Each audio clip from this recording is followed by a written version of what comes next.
Subscribe to Infidelity Tales Lab for more stories. Now, let's begin this one. Chapter 1. The Warning. Robert Beck had always prided himself on reading people. 20 years as a courtroom sketch artist meant he'd watched thousands of faces lie, break down, and reveal truths they'd try to hide. He'd captured the micro-expressions of murderers, the trembling lips of witnesses, the cold calculation behind every defense attorney's smile. It was a skill that bled into every aspect of his life, one that should have warned him sooner. But love, he'd learned, was the greatest blindfold. The October afternoon had started like any other.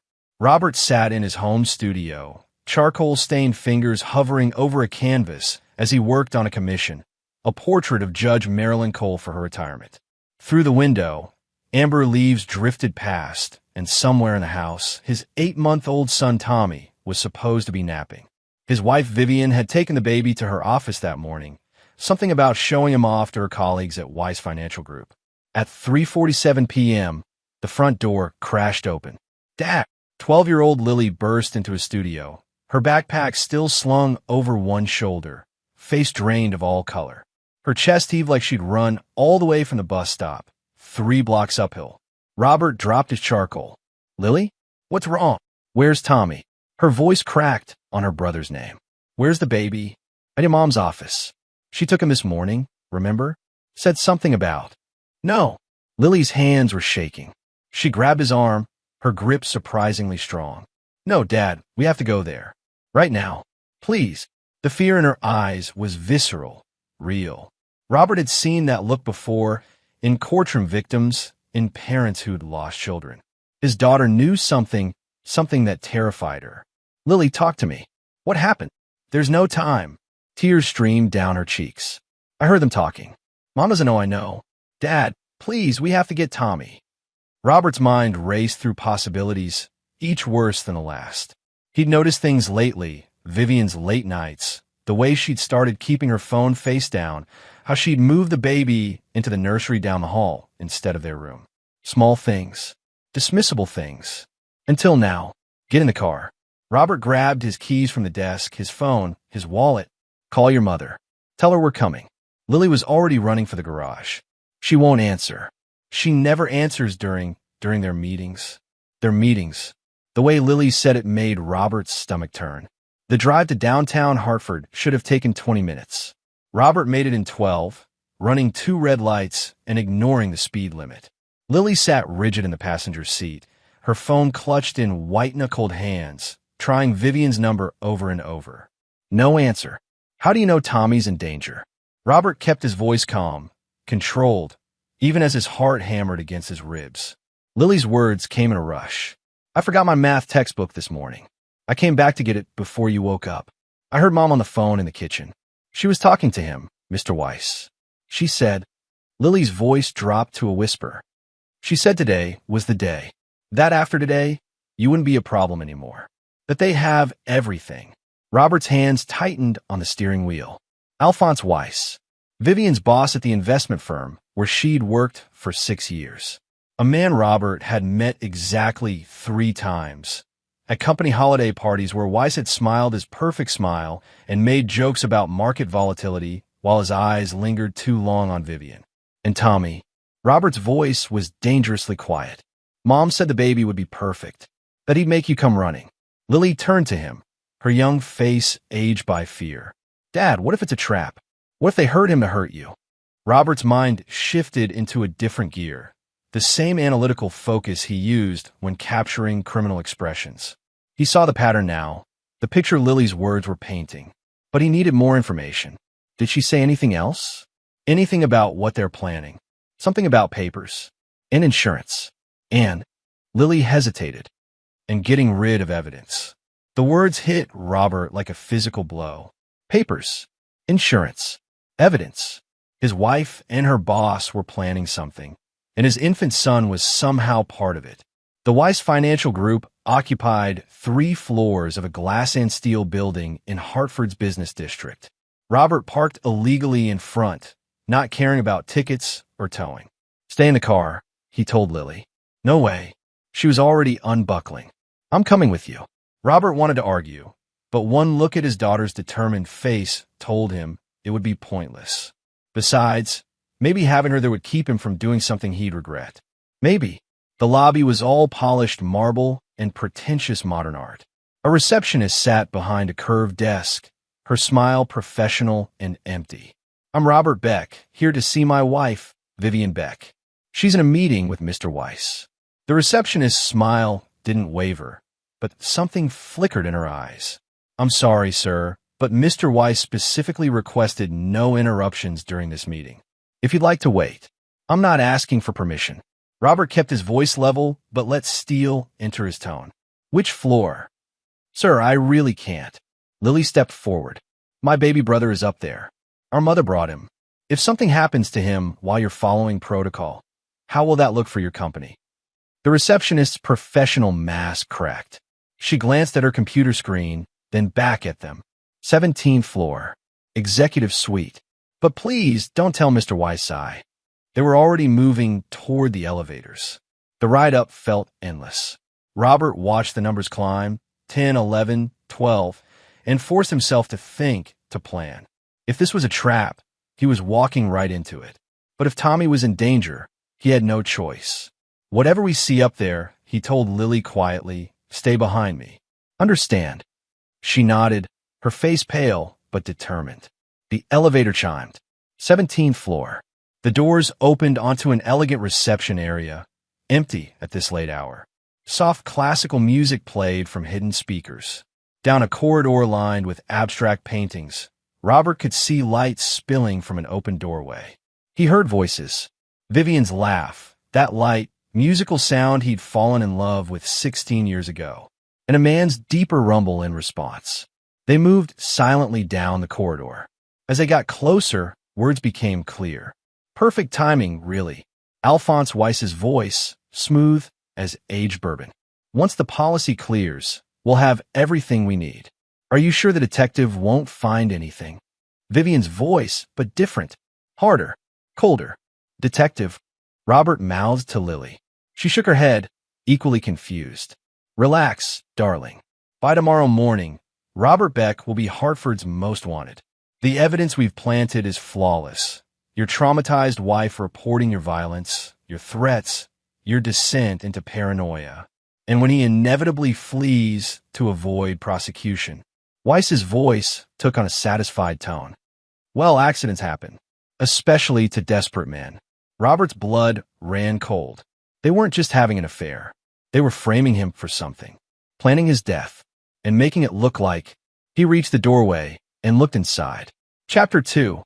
The horrifying truth.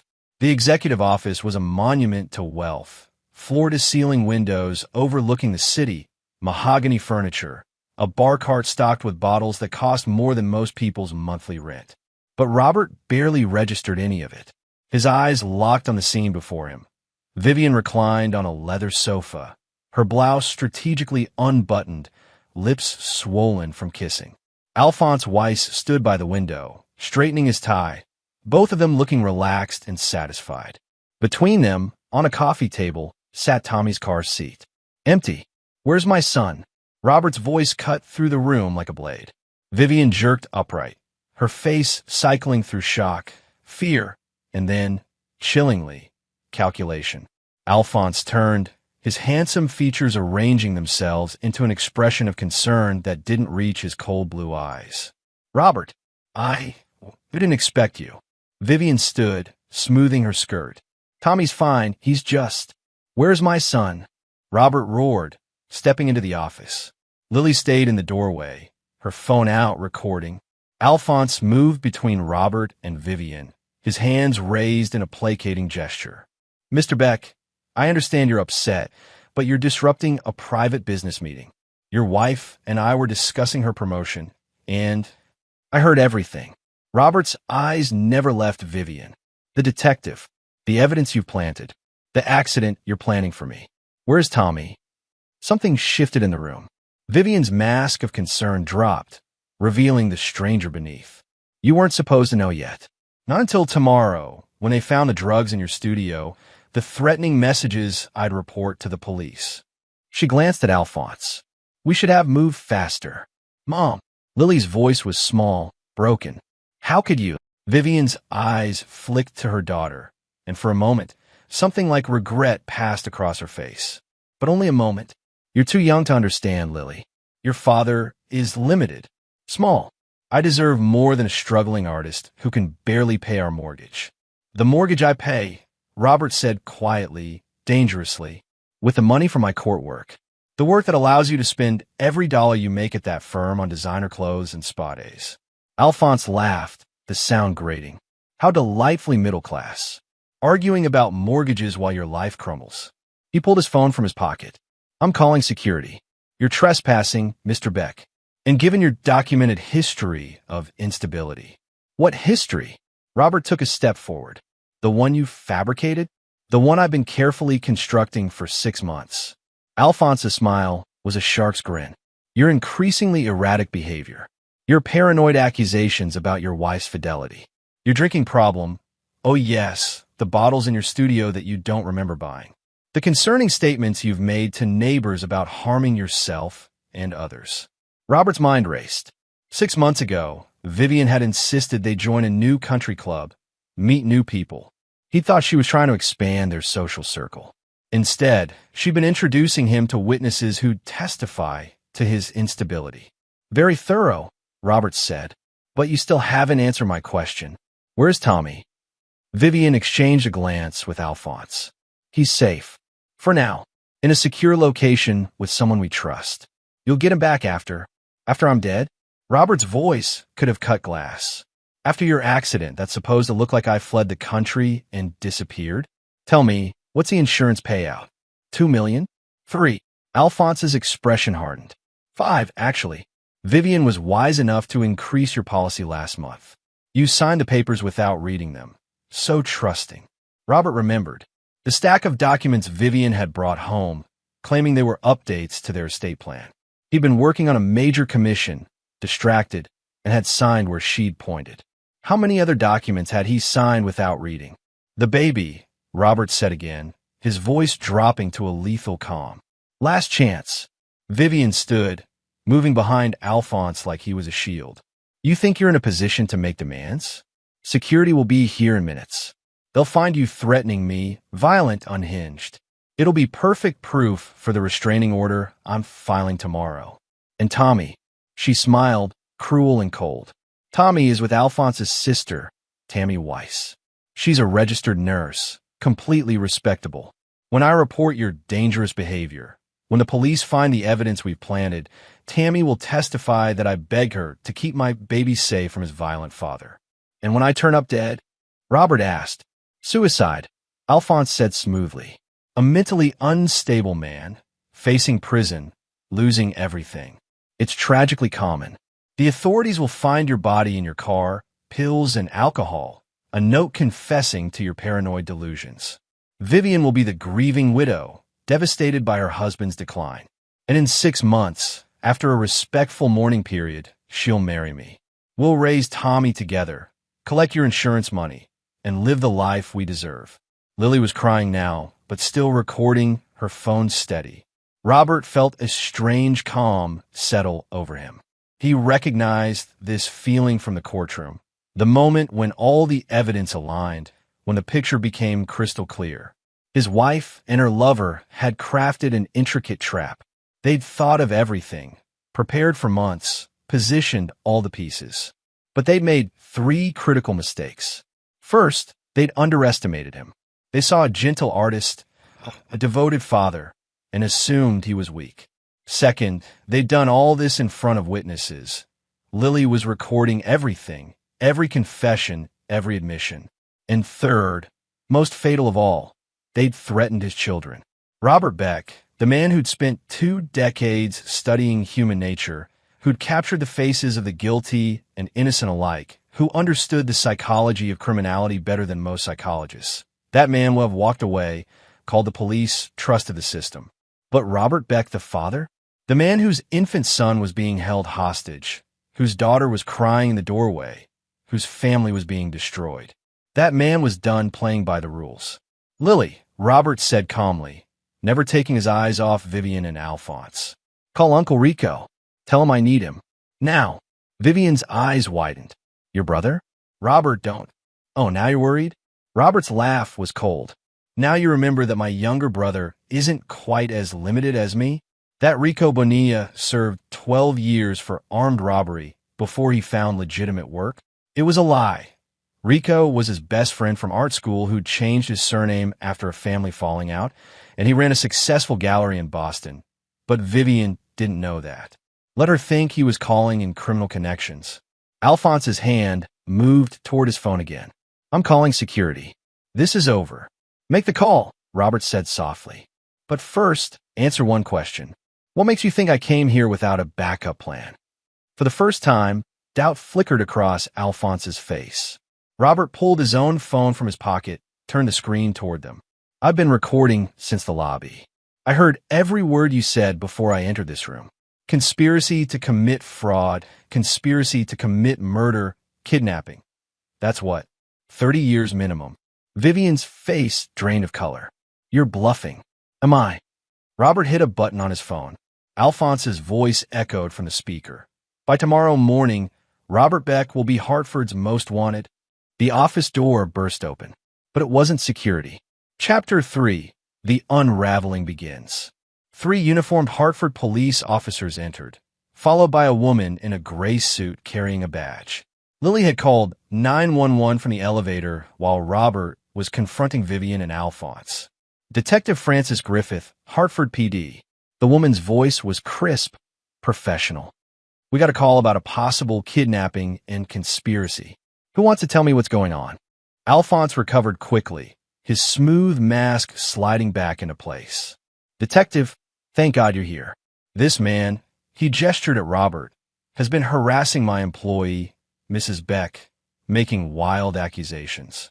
I believe he may be mentally unstable. He's right. Vivian stepped forward, tears springing to her eyes with remarkable speed. My husband has become increasingly paranoid over the past few months.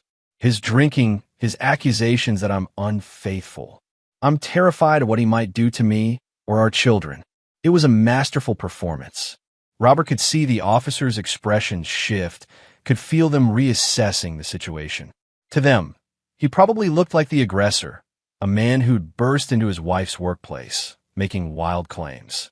That's an interesting story, Detective Griffith said. Except we've been listening to this office for the past 40 minutes. The color drained from Alphonse's face. You see, Griffith continued, pulling out her own phone, we received an anonymous tip this morning about suspicious financial activity at Weiss Financial Group. Potential money laundering. When I called to schedule an interview, your secretary mentioned that Mrs. Beck was in a very important do not disturb meeting with you, Mr. Weiss. Given that Mrs. Beck wasn't on the schedule for any official business today, I found that curious. She nodded to one of the uniformed officers, who produced a small black device from his pocket. So we got a warrant to place a listening device in your office. Imagine my surprise when instead of catching financial crimes, I heard you two planning to frame Mr. Beck for various offenses, discussing his murder and admitting to kidnapping his infant son. Vivian stumbled backward. No, we were joking. It was just $5 million in life insurance. Griffith raised an eyebrow. Planting evidence? Hiring a nurse to hide a baby? Those are very specific jokes, Mrs. Beck. I want my lawyer, Alphonse said flatly. Of course you do. Griffith gestured to the officers. Alphonse Weiss, Vivian Beck, you're both under arrest for conspiracy to commit murder, conspiracy to commit insurance fraud, and kidnapping. We'll add more charges as we investigate. As the officers moved forward with handcuffs, Robert felt a hand slip into his. Lily pressed against his side, still trembling. Where's Tommy? Robert asked Griffith. They said he's with someone named Tammy Weiss. Already on it. Griffith pulled out a radio. We have units en route to 3 addresses associated with Tammy Weiss. We'll find your son. She's at the Hartford Heights Apartments. Lily spoke up. Unit 412. I heard Mom giving her the address last week when I was supposed to be asleep.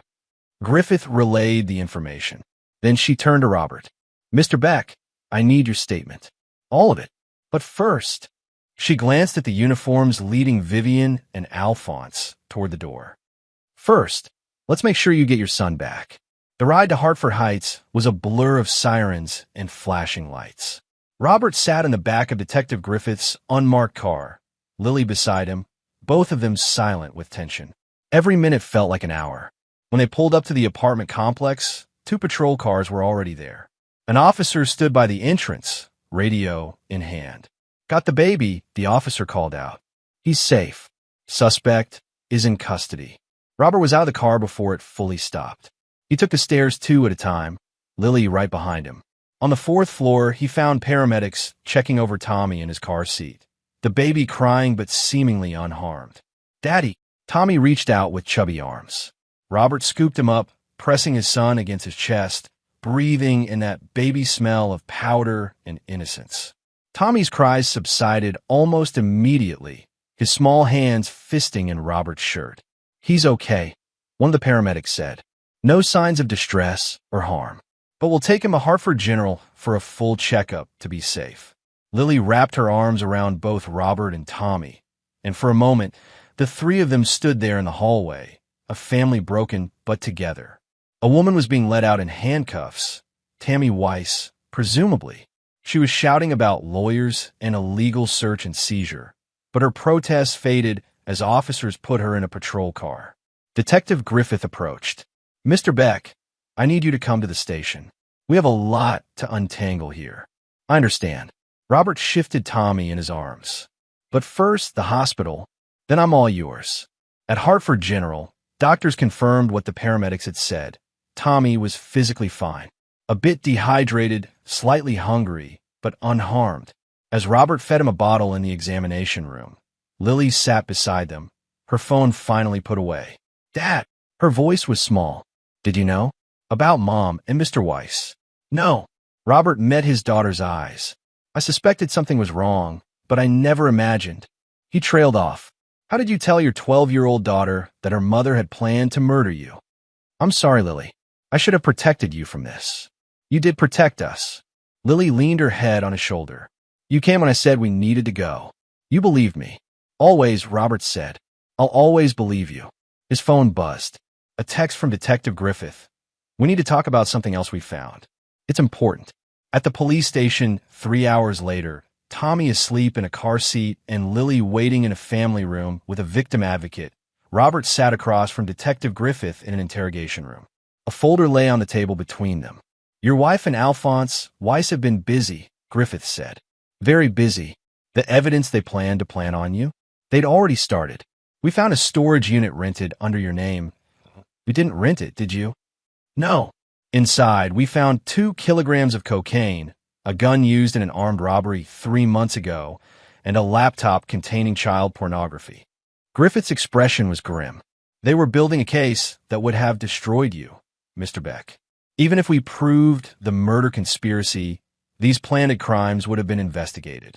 Your life would have been torn apart. Robert's hands clenched on the table. How did they get my name on the rental agreement? Forged signature. We're comparing it to documents you legitimately signed. But there's more. Griffith opened the folder. The money laundering tip we received? It's real. Alphonse Weiss has been running a sophisticated scheme through his investment firm, using client funds for unauthorized high-risk trades. When those trades failed, he needed money to cover the losses. That's where your life insurance came in. He was going to use my death to fix his financial crimes. Partially. We've also found evidence that he's been skimming from other clients. Your wife knew about it. In fact, she helped him hide it. She has access to the firm's accounting systems. Together, they've stolen approximately $8 million over 3 years. The number made Robert's head spin. $8 million. And they would have gotten away with it if they hadn't gotten greedy. If they'd just stolen the money and disappeared, we might never have caught them. But they wanted to frame you, too. They wanted to destroy you so completely that even if suspicions arose, you'd be the suspect, not them. Robert thought about his wife, the woman he'd loved for 16 years, who'd given him 2 beautiful children, who'd been his partner through struggles and triumphs. How'd he miss this? How had the man who read faces for a living not seen the monster sleeping beside him? There's one more thing, Griffith said quietly. Tammy Weiss, the sister? She's not a nurse. She's a drug addict with a history of child endangerment. Her license was revoked 5 years ago after a baby in her care nearly died from neglect. Your wife and Alphonse left your infant son with her. The rage that swept through Robert was incandescent. Tommy could have died, not as part of their plan, but from pure negligence, from the reckless cruelty of people who saw his son as nothing more than a pawn. What happens now? Robert asked, his voice hoarse. They'll be charged. The evidence is overwhelming. The recordings, the planted evidence in the storage unit, the financial crimes. Both Vivian and Alphonse are looking at decades in prison. Tammy will face charges too. And my children? What about them? You'll get full custody. Given everything. Griffith's expression softened. Given everything, Mr. Beck, you're free. You're the victim here. Your life is your own again. But as Robert left the police station, Tommy in his arms and Lily at his side, he didn't feel free. He felt like a man standing in the ruins of everything he'd built, trying to figure out how to construct something new from the wreckage. The late evening news was already running the story. Financial advisor and wife arrested in murder-for-hire plot. Robert's name was mentioned, but as the victim, not the perpetrator. Small mercy. At home, Robert put Tommy to bed in his crib, then helped Lily with a dinner neither of them had an appetite for. They sat at the kitchen table, picking at pizza that had gone cold. What happens to Mom? Lily asked quietly. She'll go to trial. With all the evidence, she'll probably plead guilty. She'll go to prison for a long time. Good. Lily's voice was hard, and Robert's heart ached for her, for the innocence she'd lost today. Lily, it's okay to still love her. She's still your mother, even after everything. I don't want to love her. Tears spilled down Lily's cheeks. She tried to kill you. She would have made Tommy grow up without a dad. She would have let us think you were a criminal. How can I love someone who would do that? Robert pulled his daughter into his arms. You don't have to figure that out tonight, or tomorrow, or ever, if you decide you can't. But hatred will hurt you more than her. I know that's hard to hear right now. They sat together in the quiet kitchen, two people trying to make sense of the senseless. Robert's phone rang. Unknown number. Mr. Beck. A woman's voice, nervous. This is Georgia Bradley. I work at Weiss Financial Group. I heard what happened. I thought you should know. There are other people at the firm who suspected something was wrong. Alphonse had us all terrified. If you need witnesses, if you need people to testify to his character or what we saw, will help. Thank you, Robert said. I'll give your name to Detective Griffith. 3 more calls came that evening. A neighbor who'd seen Vivian and Alphonse together and had felt something was off. A colleague from the courthouse who'd noticed Vivian's expensive new wardrobe and wondered where the money came from. A teacher at Lily's school who'd been concerned about comments Vivian made about Robert. The web Vivian and Alphonse had woven was unraveling, and people were stepping forward to pull at the threads. That night, after Lily was asleep, Robert sat in his studio, staring at the unfinished portrait of Judge Cole. His hands were steady, the same hands that had held his son, protected his daughter, recorded his wife's confession. But inside, he was trembling. He'd won. His children were safe. The monsters were caught. So why did victory feel so hollow? Because Robert realized this wasn't victory. This was survival. The real fight was just beginning. Not with Vivian and Alphonse, who were finished, but with the system, with the aftermath, with rebuilding a life from ashes. And with the knowledge that he'd have to explain to Tommy, someday, why his mother wasn't there. Robert picked up his charcoal and began to sketch. Not Judge Cole, not a commissioned piece. Just Tommy's face, sleeping peacefully, innocent of the machinations that had threatened to destroy him. I'll protect you, Robert thought. Both of you. Whatever it takes. He didn't know yet what that would mean. But he would figure it out. He always did. Chapter 4. Buried Secrets. 3 days after the arrest, Robert Beck sat in the office of Joshua Chandler, one of Hartford's most ruthless prosecutors. The man had a reputation for never losing a case. A reputation built on meticulous preparation and a complete lack of mercy for defendants. Your wife is trying to make a deal, Chandler said without preamble, sliding a document across his desk. Robert scanned the paper. Vivian was offering to testify against Alphonse Weiss in exchange for a reduced sentence. 12 years instead of life. No, Robert said flatly.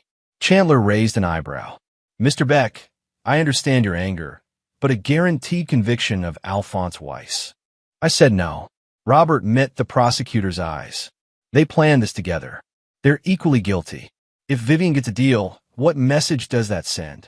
That women can participate in murder conspiracies and get leniency? That mothers get special treatment even when they endanger their own children? It's not about.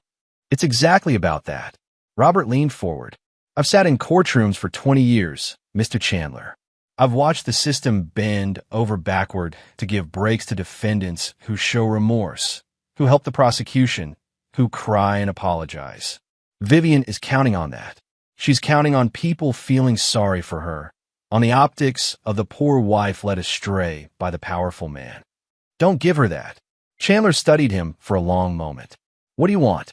Maximum sentences for both. No deals. And I want to make sure the financial crimes are prosecuted too. Every client Alphonse and Vivian stole from deserves justice. That's not how the system usually works. Then break the usual. Robert stood. You want to know what will guarantee a conviction? Let me help. I know things about Vivian, about her patterns, about how she thinks. And I'm willing to dig. Whatever you need, I'll find it. After leaving the prosecutor's office, Robert drove to the Hartford County Clerk's office. Detective Griffith had given him the case numbers for Vivian and Alphonse's various charges. With those, he could access public records, financial filings, property records, business registrations. He spent 6 hours there, taking notes, photographing documents, building a timeline. What he found chilled him.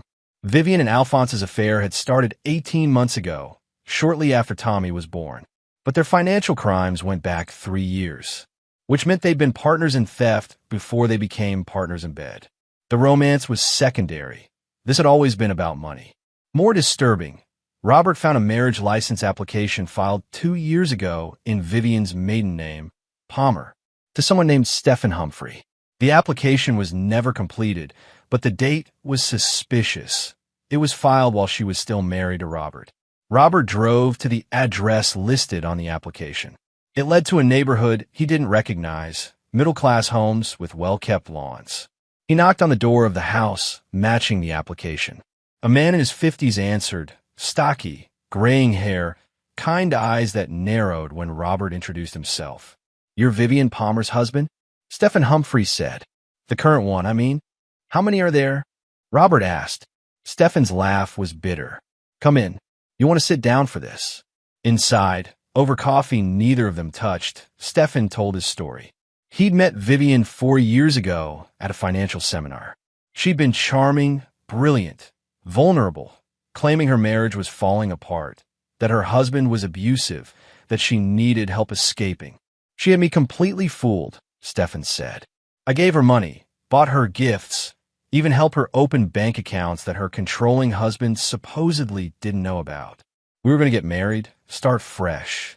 Then one day, she just vanished. Took about $40,000 from my accounts and disappeared. Why didn't you report it? I tried.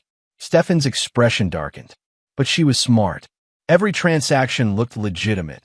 Loans I'd agreed to, gifts I'd given willingly. The police said it was a civil matter, not criminal fraud. I hired a lawyer, but Vivian had covered her tracks too well. By the time I tracked her down, she was with you, pregnant, playing the loving wife. Robert felt sick. You're saying this is a pattern? I'm saying your wife is a professional con artist. Stephen pulled a folder from a drawer. After she left, I got obsessed. I hired a private investigator. He found 3 other men before me. All successful, all financially comfortable, all claiming Vivian had scammed them. But none of them could prove it in court. She's too careful, too manipulative. Robert looked through the folder. Names, dates, amount stolen. One man had lost $70,000. Another had been left bankrupt. A third had nearly committed suicide. Why are you telling me this? Because maybe you can do what we couldn't. Stop her. Stephen's voice was hard. And because I saw the news. She tried to have you killed. That's an escalation. She's not just stealing anymore. She's willing to destroy lives completely. Someone needs to stop her before she does this to someone else. Robert drove back to Hartford with the folder on his passenger seat, his mind racing. This changed everything. Vivian wasn't just his unfaithful wife who'd gotten greedy. She was a predator with a pattern spanning years. He called Detective Griffith from his car. "I need you to reopen some cases," he said. "Multiple fraud victims. And I think there might be more charges we can bring against Vivian." That evening, after putting the kids to bed, Robert sat in his studio with everything he'd gathered spread across his desk. Financial records, testimonies from Stefan and the other victims Stefan's investigator had found, timeline of events, photos of documents. A knock on the door. Lily stood there in her pajamas. "Can't sleep?" Robert asked.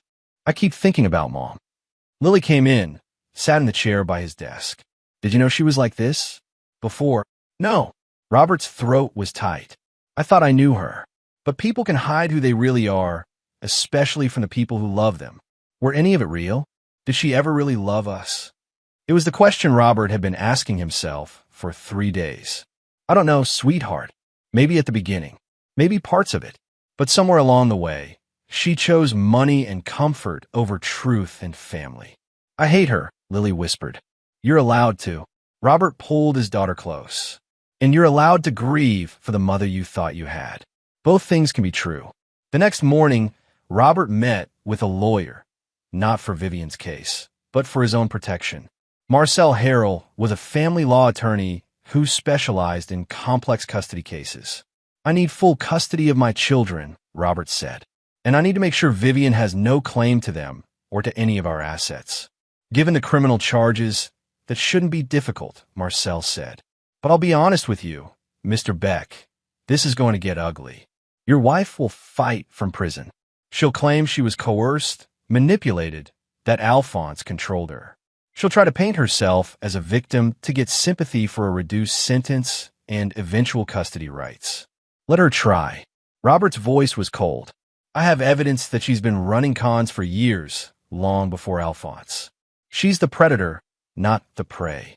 Marcel leaned back in his chair. "That changes things. If we can establish a pattern of fraudulent behavior, it demonstrates character. It shows she's not a woman led astray, but a calculating criminal. We can use that in custody proceedings. Do it. Use everything." Over the next week, Robert became a man with a singular focus. He tracked down every victim of Vivian's past schemes. He compiled evidence of every lie she'd told, every manipulation, every theft. He worked with Detective Griffith to build an ironclad case that went beyond the murder conspiracy. And slowly, a picture emerged. Vivian Palmer, later Vivian Beck, had grown up in a wealthy Connecticut family that had lost everything when her father's real estate empire collapsed in the 2008 financial crisis. She'd been 18, accustomed to luxury, suddenly living in a modest apartment while her father faced criminal charges for fraud. Robert found an article from a local paper about the scandal. There was a photo of teenage Vivian at her father's trial, her face carefully blank. In that expression, Robert recognized something he should have seen years ago, the same cold calculation he'd witnessed in Alphonse's office. Vivian had learned from her father, learned that money was all that mattered, that other people were marks to be exploited, and she'd spent the next 15 years perfecting those lessons. Robert had been her longest con. 6 years of marriage, 2 children, a life built on lies. She genuinely seemed to love him, had been a good mother to Lily, had built a home with him. But it had all been scaffolding for the real goal, finding someone wealthier, more successful, someone like Alphonse Weiss. And when that opportunity arose, she'd been willing to burn everything down to seize it. "She's a sociopath," Detective Griffith said when Robert shared his findings. "Classic narcissistic personality disorder with sociopathic tendencies. Lack of empathy, superficial charm, willingness to exploit others. And she's smart enough to hide it." "Until now," Robert said. "Until now," Griffith agreed. The case against Vivian and Alphonse was building into something far bigger than a simple murder for hire. Prosecutor Chandler had taken Robert's advice and was going all in. Multiple fraud charges, money laundering, conspiracy, attempted murder, child endangerment. The list grew daily, and Robert kept digging. He found that Alphonse Weiss had his own dark history. A previous position at a firm in New York that had ended abruptly, officially a resignation, But Robert tracked down the HR director, who admitted off the record that Alphonse had been fired for sexual harassment. Two former assistants came forward after seeing the news, describing a pattern of manipulation and abuse.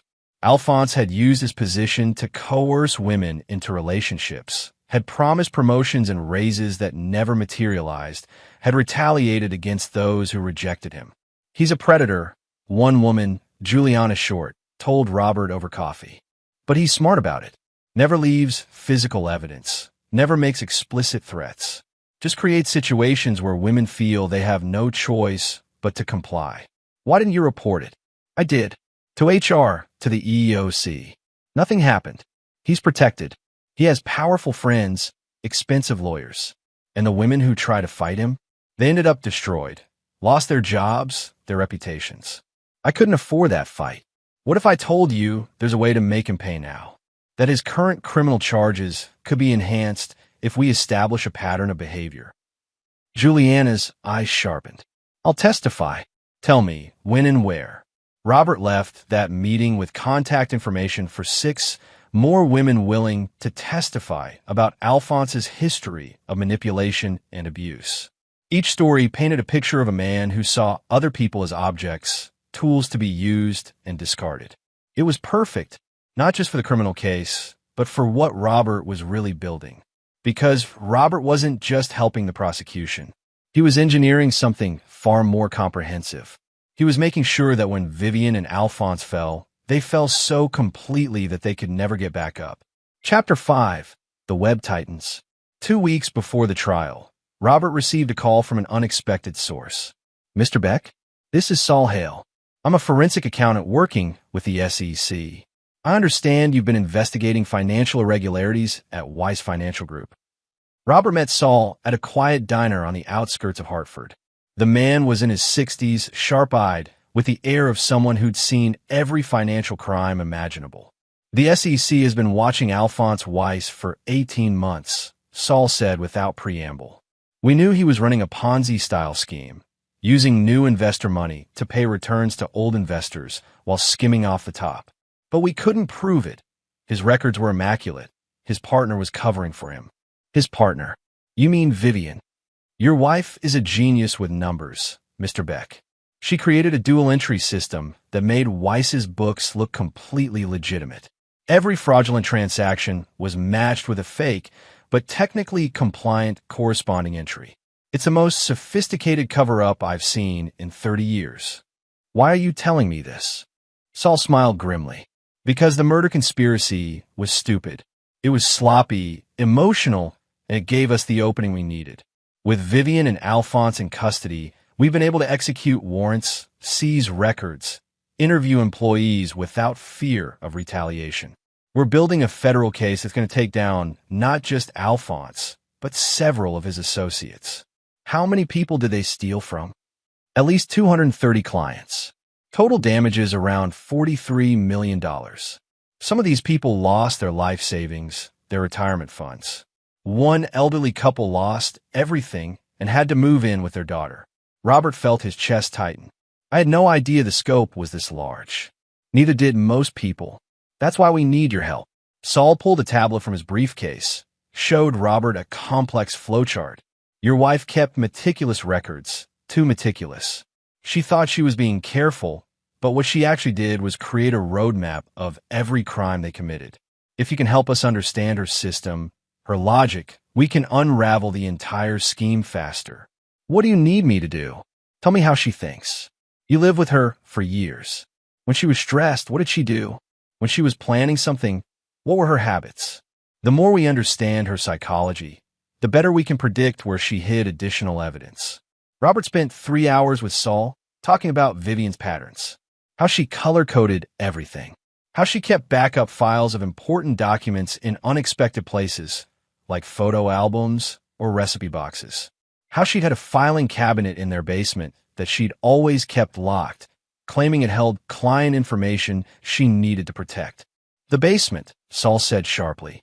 "Did the police search it?" "They searched the whole house, but I don't know if they opened that cabinet. Vivian always kept the key on her." "Can you guess access?" The next day, Robert led Saul and Detective Griffith to his basement. The filing cabinet stood in the corner, innocuous and gray. Griffith called a locksmith. Inside, they found a treasure trove. Flash drives, notebooks with handwritten records, bank statements for accounts Robert had never heard of, passports, plural, for Vivian under different names, and a ledger that detailed every theft, every manipulation, going back 5 years. This is it, Saul breathed. This is everything we need. But it was the last item that made Robert's blood run cold. A life insurance policy. On Lily. $500,000, taken out 6 months ago, with Vivian as the sole beneficiary. Why would she? Robert couldn't finish the sentence. The implication was too horrifying. Detective Griffith's face was grim. Mr. Beck, I think we need to talk about the full scope of what your wife was planning. In the police station conference room, Griffith laid it out. The insurance policy on you wasn't the endgame, she said. It was the beginning. Here's what we think was going to happen. They stage your death.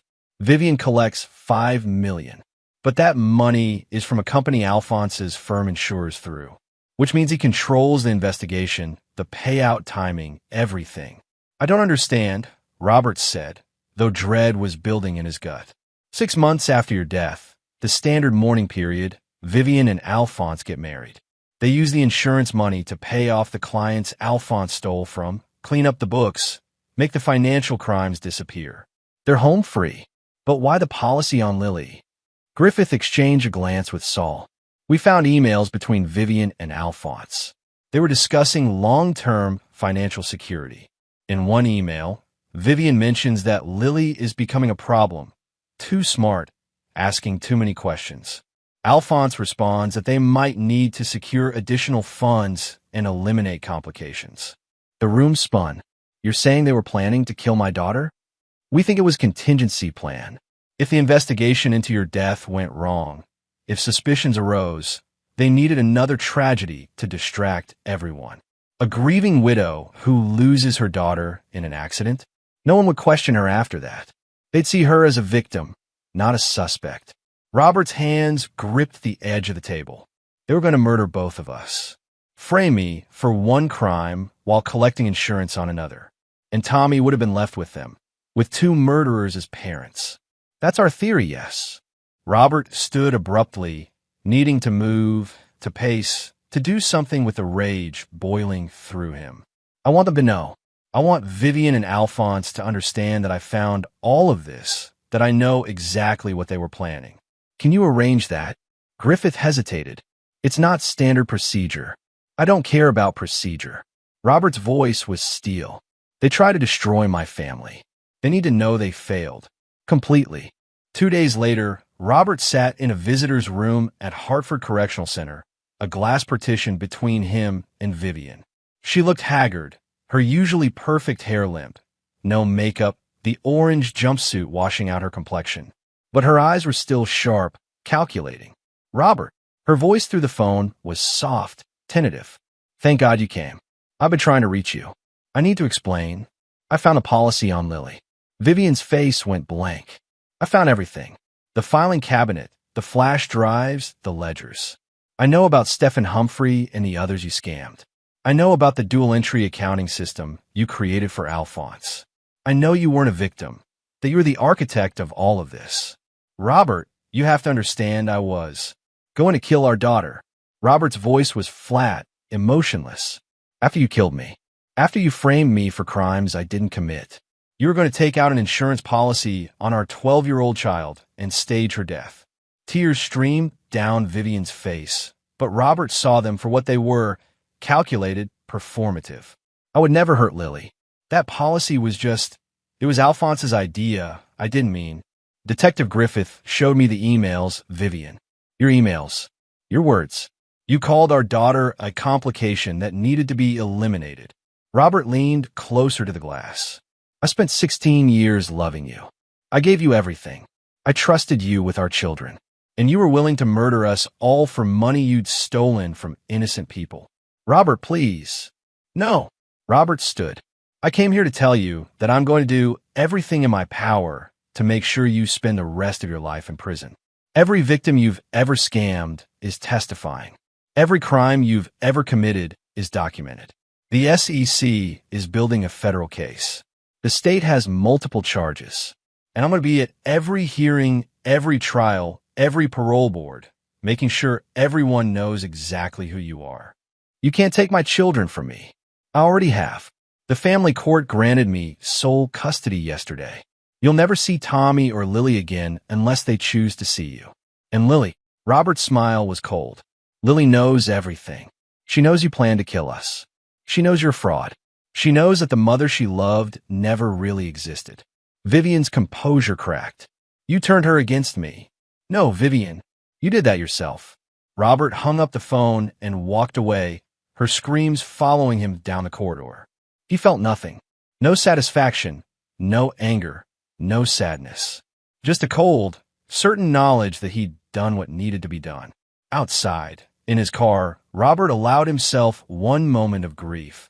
For the life he'd thought he had, for the woman he'd thought he'd married, for the innocence his children had lost. Then he started the engine and drove home, where Lily and Tommy were waiting. Chapter 6. The Architect's Design.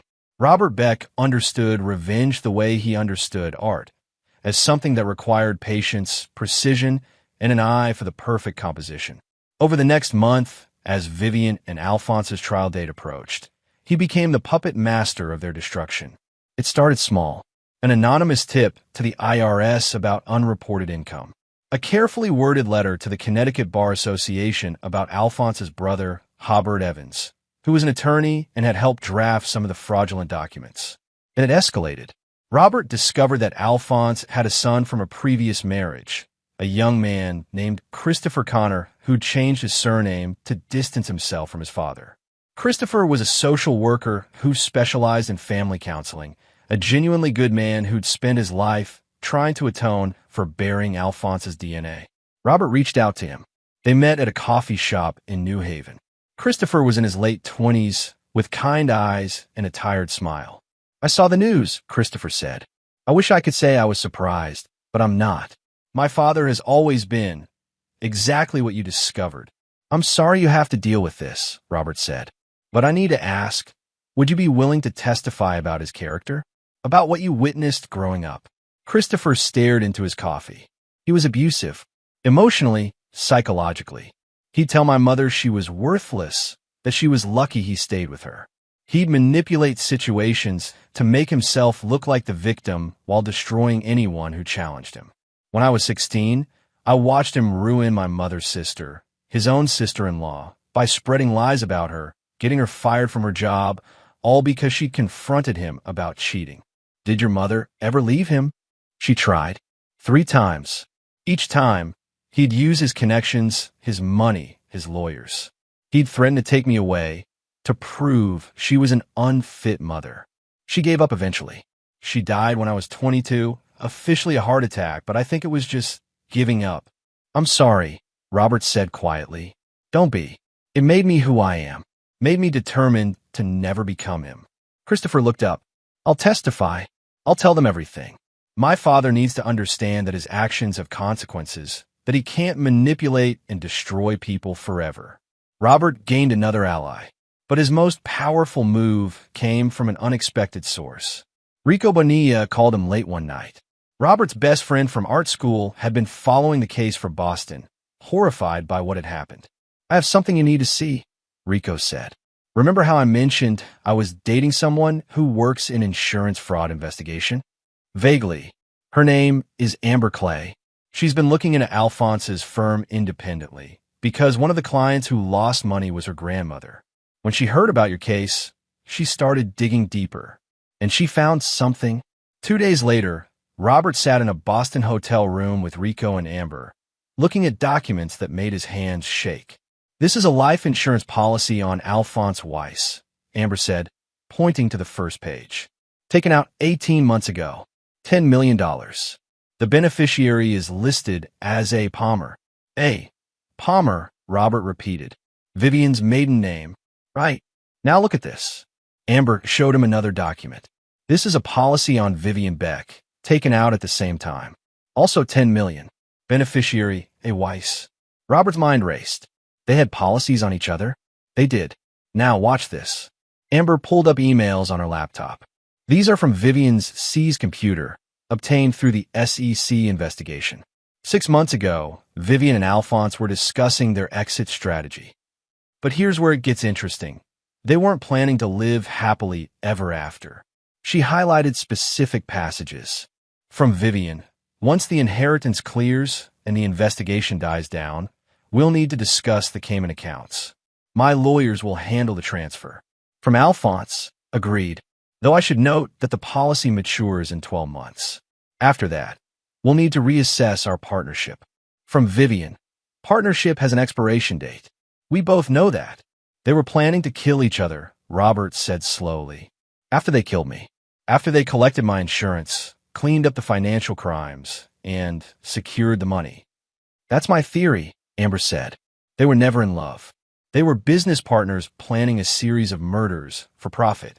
And eventually, one of them would have killed the other to keep the entire fortune. Robert sat back, stunned. The scope of Vivian and Alphonse's sociopathy was breathtaking. They hadn't just planned to kill him. They'd planned to kill everyone, including each other.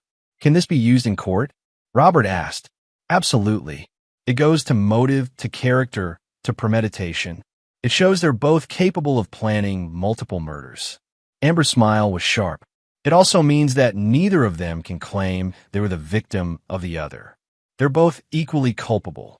Robert returned to Hartford with new ammunition. He met with Prosecutor Chandler and Detective Griffith, showing them everything Amber had found. This changes the narrative completely, Chandler said. We weren't just dealing with a murder-for-hire plot. We were dealing with 2 serial killers in training. Can you use it? Robert asked. Oh, we're going to do more than use it. Chandler's expression was predatory. We're going to make this case so bulletproof that no jury, no judge, no parole board will ever consider showing them mercy. The trial began on a cold November morning. The courthouse was packed. Media, victims of the financial crimes, curious onlookers, and Robert, sitting in the front row with Lily beside him and Tommy, with a babysitter outside. Vivian and Alphonse sat at separate defense tables, per their lawyers' requests. They hadn't looked at each other once. Over the next 3 weeks, the prosecution laid out a case that was devastating in its thoroughness. Financial records showing $43 million in theft. Testimony from Stephen Humphrey and other victims of Vivian's past cons. Christopher Connor's wrenching account of Alphonse's abusive nature. Detective Griffith's explanation of the planted evidence. Audio recordings of Vivian and Alphonse discussing Robert's murder. The insurance policies revealing their plan to eventually kill each other. But the moment that broke the case came in the 3rd week. Lily Beck took the stand. At 12 years old, she was small and young-looking, but her voice was steady as she faced the jury. My mother, she said clearly, told Mr. Weiss that I was becoming a problem. I heard her say I asked too many questions. She said I might figure out what they were doing. How did that make you feel? The prosecutor asked gently. Scared, because I realized that if I was a problem, they might... Lily's voice wavered, but she continued. They might try to fix that problem, the way they were going to fix my dad being a problem. In the gallery, Vivian was crying, but the jury wasn't looking at her. They were looking at Lily, at a child who'd had to face the knowledge that her mother had considered killing her. The defense tried to paint Vivian as a victim of Alphonse's manipulation, a woman who'd been coerced into terrible acts. But the evidence told a different story. The emails showed Vivian initiating many of the plans. The insurance policies were taken out in her name. The financial schemes predated her relationship with Alphonse. And when the mutual insurance policies came to light, revealing that Vivian and Alphonse had planned to eventually murder each other, whatever sympathy the jury might have felt evaporated. Alphonse's defense was no better. His attorney tried to claim that Vivian had manipulated him, that he'd been drawn into her schemes. But Christopher's testimony about years of abuse, combined with testimony from Juliana Short and other women about his pattern of manipulation, painted a picture of a man who'd been a predator long before he met Vivian. The jury deliberated for 6 hours. Guilty on all counts. Both of them. Conspiracy to commit murder. Multiple counts of fraud. Money laundering. Child endangerment. Attempted insurance fraud. The sentencing came 2 weeks later. Vivian Palmer Beck, 75 years to life, with no possibility of parole for 50 years. Alphonse Weiss, 80 years to life, with no possibility of parole for 50 years. They'd both be over 100 years old before they could even apply for freedom. In practical terms, they'd die in prison. As the judge read the sentences, Robert felt Lily's hand slip into his.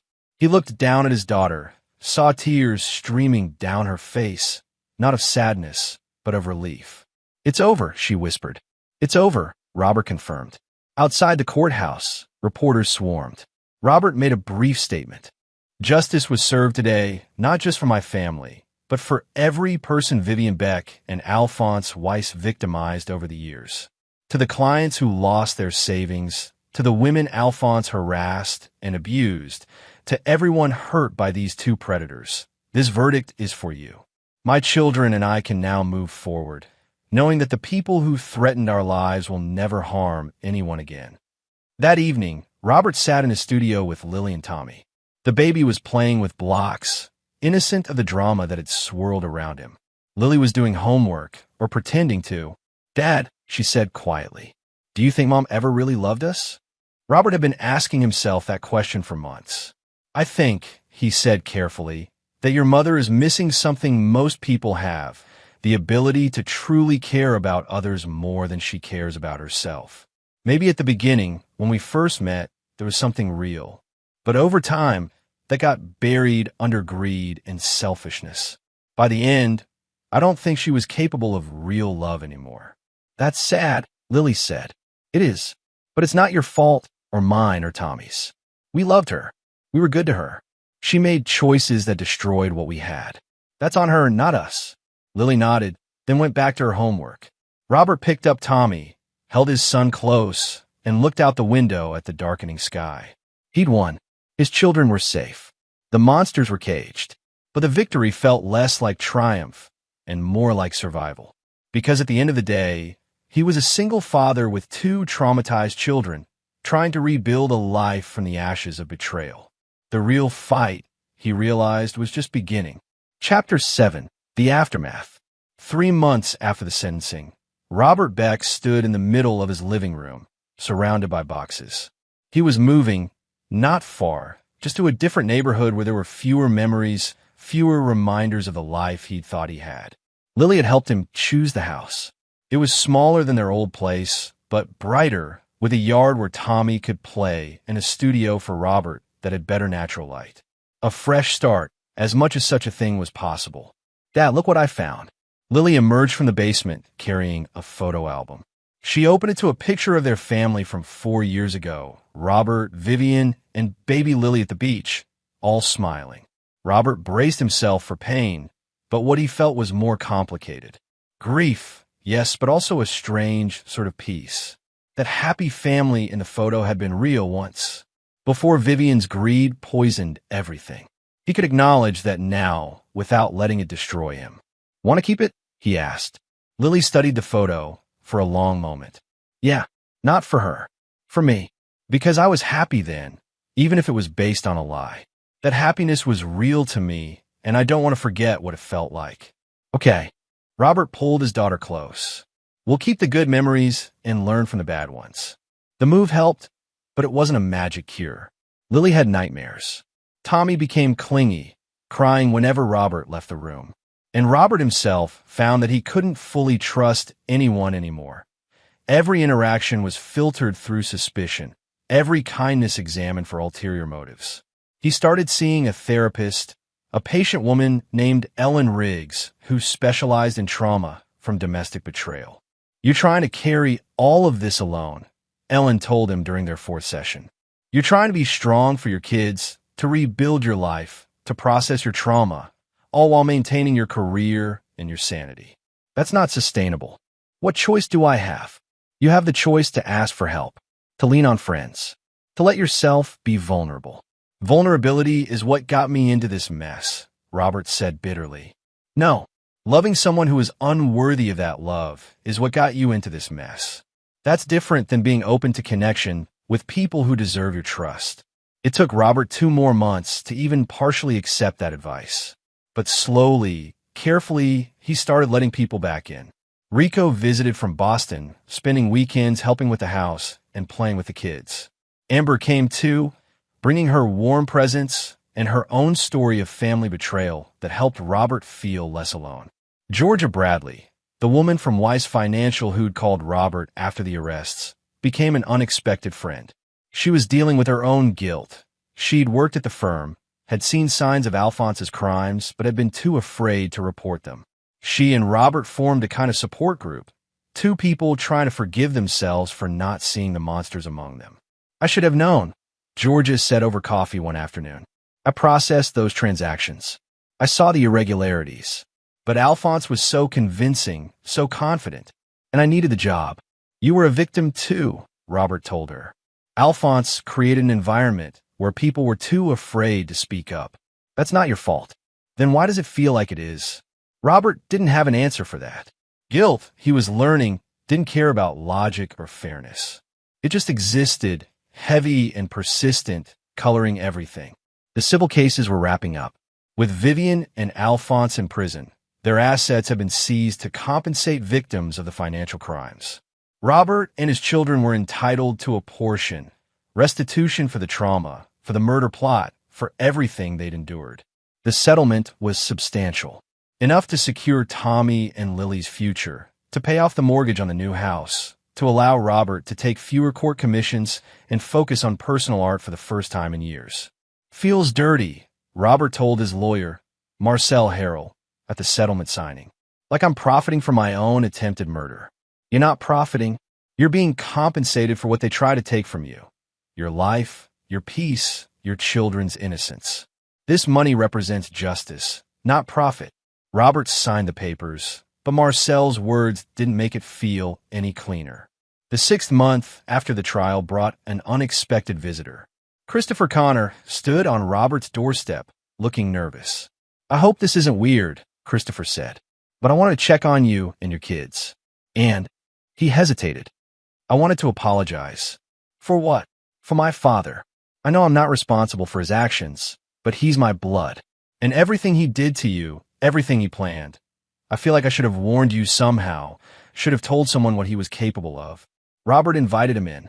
Over coffee, they talked about the burden of being related to monsters, about guilt that logically shouldn't exist, but does anyway, about the challenge of building a life when your foundation is cracked.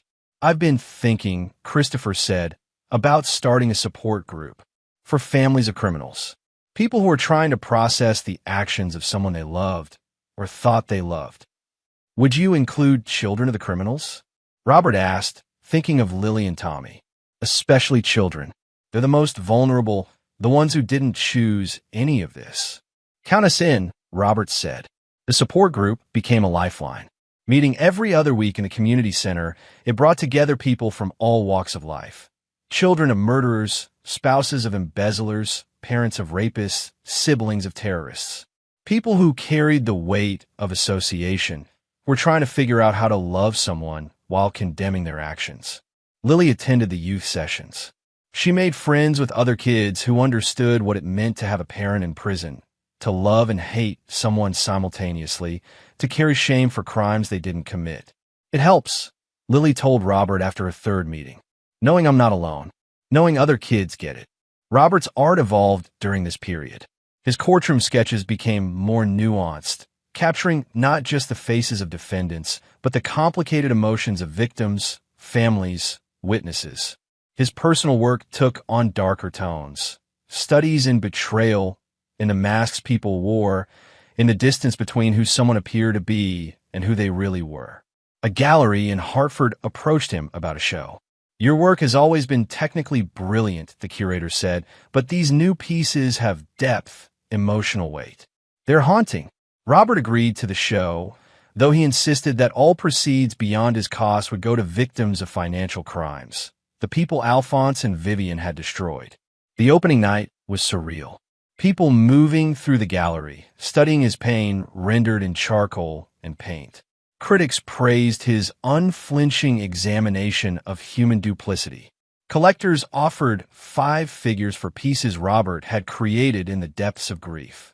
"It's exploitation," Robert said to Rico, watching a woman in diamonds admire a portrait titled The Wife.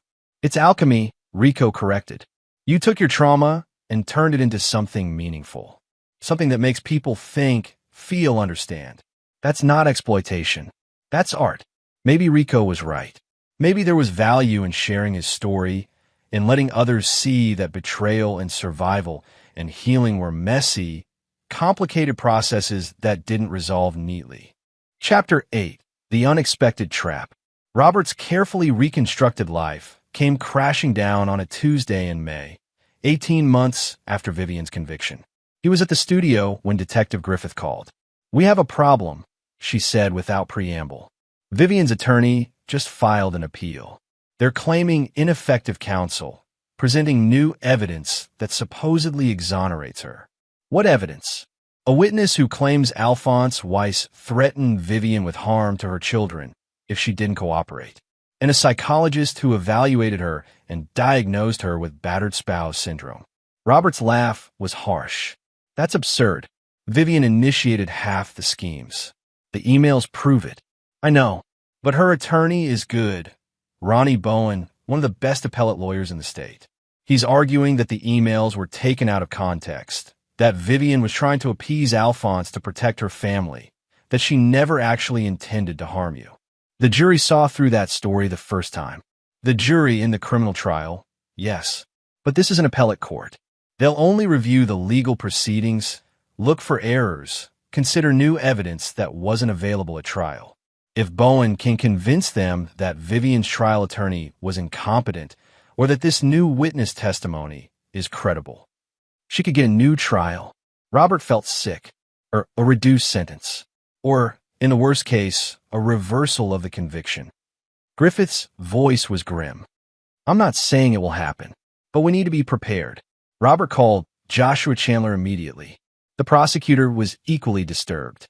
"This witness," Chandler said, "claims to be a friend of Vivian's who was present during conversations where Alphonse threatened her. The problem is this person didn't come forward during the investigation, wasn't mentioned in any of Vivian's statements, and suddenly appears now with convenient testimony." "Who is it?" "A woman named Vonda Rhodes. She claims she was afraid to testify before, but has had a crisis of conscience." Robert tracked down Vonda Rhodes. It wasn't hard. She'd listed her address in the court filing. He showed up at her apartment unannounced, with a recording device in his pocket. "Mr. Beck," Vonda said when she opened the door. She was in her 40s, nervous energy radiating off her. "I was wondering when you'd find me." "Tell me the truth," Robert said. "Did Alphonse threaten Vivian?" "He did. I saw it happen. I heard him tell her that if she didn't help him with his plans, he'd hurt her children." "When was this?" "About 2 years ago, maybe a year and a half." "Interesting, because Vivian and Alphonse's affair started 18 months ago. The financial crimes started 3 years ago. So your timeline doesn't match the evidence." Vonda's eyes flickered. "I might be misremembering the exact date. How much is Vivian's family paying you?" Robert asked bluntly. "I don't know what you're talking about." Vivian's parents, Palmer Sr. and his wife. They lost everything in the 2008 crash, but they still have connections, still have friends with money. "How much are they paying you to lie?" "You can't prove." "I don't have to prove anything. The prosecution will. They'll examine your phone records, your bank accounts, your communications. And when they find the money trail, and they will find it, you'll be charged with perjury, obstruction of justice, and possibly conspiracy." Vonda's face crumbled. "They said it would be easy. Just tell the story. Help Vivian get another chance. They said she's innocent, that she was manipulated, that her children need their mother." "Her children?" Robert's voice was cold. "I'm her children's father. I'm the one who held Tommy when he cried for his mother. I'm the one who sat with Lily through nightmares. Vivian tried to murder us. She's not innocent. She's not a victim, and she doesn't deserve another chance. But the money, I'll give you twice what they're paying you," Robert said. "In exchange, you tell the truth. You admit you were paid to lie. You help us prove that Vivian's family is trying to obstruct justice." Vonda stared at him. "Why would you do that?" "Because I'm done playing defense. It's time to go on offense. With Vonda's cooperation, the prosecution built a case against Vivian's parents and her appellate attorney. Ronnie Bowen, it turned out, had a history of questionable tactics, suborning perjury, manufacturing evidence, exploiting technicalities. The Bar Association had investigated him twice, but never found enough evidence to disbar him. Until now. This is bigger than just Vivian's appeal, Prosecutor Chandler explained to Robert. If we can prove Bowen knowingly used a paid false witness, we can disbar him and potentially charge him criminally. It sent a message that this kind of corruption won't be tolerated. The appeals court hearing was scheduled for June. But before it could happen, several things occurred in rapid succession. First, Vonda Rhodes filed an affidavit admitting she'd been paid to give false testimony. She named Vivian's parents and Ronnie Bowen as the people who'd approached her. Second, the Bar Association opened an emergency investigation into Bowen, suspending his license pending the outcome. Third, Detective Griffith discovered that this wasn't Vivian's only attempt to overturn her conviction. She'd been communicating with her parents from prison, coordinating multiple plans to secure her release, including a scheme to have Robert charged with perjury for his trial testimony, and a plot to have Alphonse killed in prison to eliminate him as a witness. Your wife, Griffith told Robert, is operating a criminal enterprise from inside prison. She's using her parents as proxies, paying people to commit crimes, orchestrating appeals and schemes. She's not rehabilitating. She's escalating. The final blow came when federal prosecutors announced they were charging Vivian with additional crimes: witness tampering, obstruction of justice, and conspiracy to commit murder for the plot to have Alphonse killed. Each charge carried additional prison time. At the appeals hearing, with Vonda's affidavit and the evidence of Vivian's ongoing criminal activity, the judge was scathing. Mrs. Beck, the judge said, "You have demonstrated not even a modicum of remorse or rehabilitation. You used your appellate rights not to seek justice, but to perpetuate fraud and obstruct the legal process. Your appeal is denied. Furthermore, I'm recommending that the Department of Corrections review your communications and visitors, and that you be placed in a more restrictive facility to prevent further criminal activity." Vivian's scream echoed through the courtroom as bailiffs led her away. But Robert barely heard it, because he was watching Vivian's parents, Palmer Sr. and his wife, being led out in handcuffs. They'd been arrested on the spot for their role in the witness tampering scheme. It was poetic, Robert thought. Vivian's father had taught her that crime paid, that manipulation was a valid life strategy. Now both of them would die in prison for those beliefs. "How do you feel?" Detective Griffith asked him afterward. "I feel like I can breathe," Robert said. Chapter 9. The Architect's Victory. 2 years after Vivian's conviction, Robert Beck stood in the courtyard of his new house, watching Tommy chase butterflies through the garden while Lily read on a bench nearby. The June sun was warm, and for the first time in what felt like forever, Robert felt at peace. The civil lawsuits had finally settled. Vivian's parents were in prison. Ronnie Bowen had been disbarred and was facing criminal charges. Alphonse Weiss's appeals had been denied. Every person who'd been part of the conspiracy, who'd tried to destroy Robert's family, had been held accountable. But the real victory wasn't legal. It was here, in this garden, with his children. Lily was thriving. She'd joined the school newspaper, was getting straight A's, and had started talking about becoming a lawyer, someone who helps victims, she said, not criminals. The nightmares were less frequent. She smiled more easily. Tommy, at 3 years old, had no memory of the events that had nearly killed him. He was a happy, energetic child who loved trucks and dinosaurs and his father's charcoal-stained hands. "Dad," Lily called. "Georgia just texted. She's bringing dinner around 6. "Tell her that's perfect," Robert called back. Georgia Bradley had become a fixture in their lives, a friend, a surrogate aunt to the kids, someone who understood the particular trauma of realizing you'd worked alongside a monster. She was dating Christopher Connor now, the two of them bonding over their connections to the case and their determination to build something good from the wreckage. Robert's art career had taken off. His exhibition on betrayal and survival had led to commissions, interviews, and an invitation to teach a masterclass at Yale. He still did courtroom sketches, That steady income was important. But now he could be selective, choosing cases that interested him rather than taking every job that came along. The support group Christopher had started was thriving, with chapters in 3 cities. Lily was helping to create a resource guide for children of incarcerated parents. Tommy was too young to understand, but someday he'd know that his family had turned their tragedy into something that helped others. Mr. Beck, Robert turned to find a young woman at the garden gate. She looked nervous, clutching a folder. "I'm Phyllis Kramer," she said. "I'm a producer for a documentary series about financial crimes. I was wondering if you'd be willing to talk about your case." Robert had fielded dozens of these requests over the past 2 years. He'd turned down most of them, uncomfortable with the idea of his family's trauma becoming entertainment. But something about Phyllis's earnest expression made him pause. "What's the angle?" he asked. "Not just the crime, but the aftermath. How victims rebuild, how systems fail and succeed, how people find justice. We want to show that these stories don't end with a verdict. They continue for years. And you want to include my children?" Robert's voice was protective. "Only if they want to participate, and only in age-appropriate ways. Lily, if she's willing, could talk about the youth support group. Tommy wouldn't be identified or included at all." Robert thought about it. Thought about all the people who'd helped him over the past 2 years, who'd share their stories, so he'd feel less alone. Maybe it was time to pay that forward. "I'll think about it," he said. "Talk to my lawyer, set up a meeting. If I decide to do it, it'll be on my terms." Phyllis left her card and departed. Robert watched her go, then turned back to his children. Lily had put down her book and was watching him. "You should do it," she said. "You think. I think people need to know that you can survive something like this, that the bad guys can lose, that families can heal." She smiled. "Besides, if you do it, I want to be interviewed.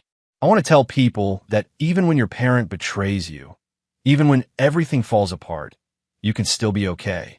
"You're pretty wise for 14, Robert said. "I learned from the best." Lily hugged him. "You protected us, Dad. You never gave up. You made sure we were safe, and that the people who hurt us face consequences. You're the reason we're okay." Robert held his daughter, overwhelmed by emotion. He'd spent 2 years second-guessing every decision, wondering if he'd done enough, worrying about the scars his children would carry. But Lily was right. They were okay. Not undamaged. Trauma didn't work that way. But surviving, healing, growing. That evening, after the kids were in bed, Robert stood in his studio.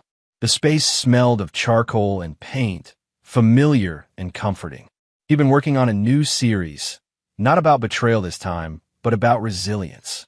Portraits of people he'd met through the support group, through the case, through the years of rebuilding. People who'd survived the unsurvivable and found reasons to keep going. He picked up his charcoal and started a new piece. Not a portrait this time, but something abstract, light breaking through darkness, chaos resolving into order. His phone rang. Joshua Chandler, the prosecutor. "Wanted to give you an update," Chandler said. "Alphonse Weiss was found dead in his cell this morning. Natural causes, heart attack. He was 62. Robert waited for some feeling, satisfaction, relief, anything. But all he felt was a distant sadness for the people Alphonse had hurt, for the life he'd wasted on cruelty and greed. And Vivian, still serving her sentence. She'll be eligible for parole in 48 years. She's 78 years old then. She'll never get out, Robert said. Probably not. And even if she does, she'll be too old to harm anyone. After they hung up, Robert returned to his drawing. He thought about Vivian, locked in a cell, aging, isolated from everyone she'd tried to destroy. It wasn't the ending he'd imagined when this all started. He'd fantasized about more dramatic revenge, about making her suffer the way she'd made him suffer. But this quiet, persistent justice was better. Vivian would spend the rest of her life in prison, her freedom gone, her schemes exposed, her children lost to her forever. She'd become exactly what her father had been, a cautionary tale about the cost of greed. And Robert? Robert had his children, his career, his peace. He'd won not by becoming like Vivian and Alphonse, not by descending to their level, but by being exactly who he'd always been, a good father, a decent man, someone who believed in justice over revenge. Dad, Tommy's small voice came from the doorway. I had a bad dream. Robert set down his charcoal and scooped up his son. Want to tell me about it? There was a scary lady. But you were there, and you made her go away. That's because I'll always protect you, Robert said. No matter what. You're safe, Tommy. You and Lily both. I promise.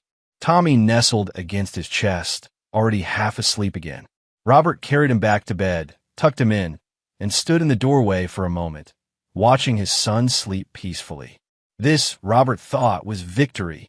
Not the convictions, not the money, not the public vindication. This, his children safe and loved, their lives moving forward, their future secure. He'd been tested in the worst possible way. His wife had betrayed him, tried to murder him, threatened his children. The system he trusted had nearly failed. The life he'd built had been revealed as a lie. But he'd survived. More than survived, he'd won.